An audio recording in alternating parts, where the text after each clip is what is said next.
So obviously everyone's probably heard of Trojans by now, whether it be the original meaning or the digital version of Trojans, but Trojans are quite a scary concept.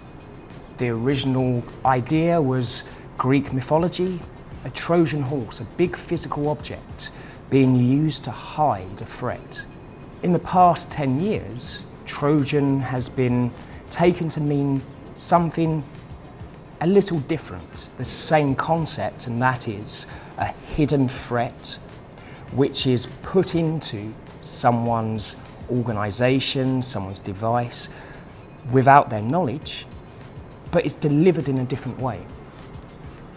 Digital Trojans are basically programs, and they go by different names. Some people call them viruses, some people call them malware. But the really bad ones are the ones that allow an attacker to do whatever they want to someone's computer from the other side of the world. They're like invisible programs whose only job it is to remotely control or provide access to a malicious person to your devices and your data. So why is this relevant? The industry's talked about Trojans for a long time now.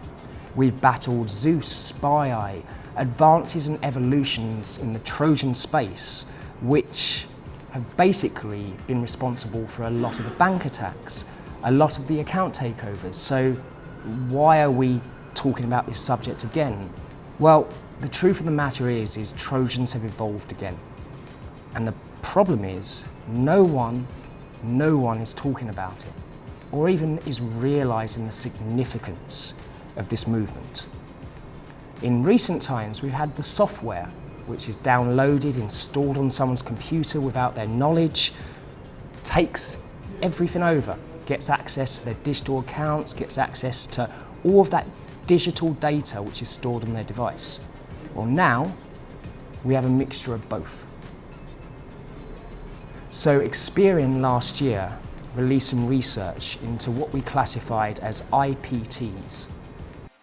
And IPTs are effectively invisible physical threats. So what? What does this mean? Well, we've come a long way as a civilization, especially over the past 20 or 30 years. If you have a look at some of the technologies we've created, some of the advancements we've made, and some of the continued growth which we keep seeing, it's amazing to think where we were 100 years ago. Cell phones, TVs, computers, laptops, LED bulbs, cameras. These are all huge technology advancements, and technology can be useful. It is useful, it's enabled so much around the world. So why have Trojans changed? Why do we have to be worried? Because we're living in a new world. We're living in a world where technology rules everything. We're living in a world where we are so reliant on these devices that we have implemented into our lives, into our homes. We don't understand them. We don't even know what they're supposed to look like if we open them up. And even further, we're told, don't open them. You'll break them. You'll damage it. You'll void your warranty. Whatever you do, don't open it. So it's a really interesting kind of landscape.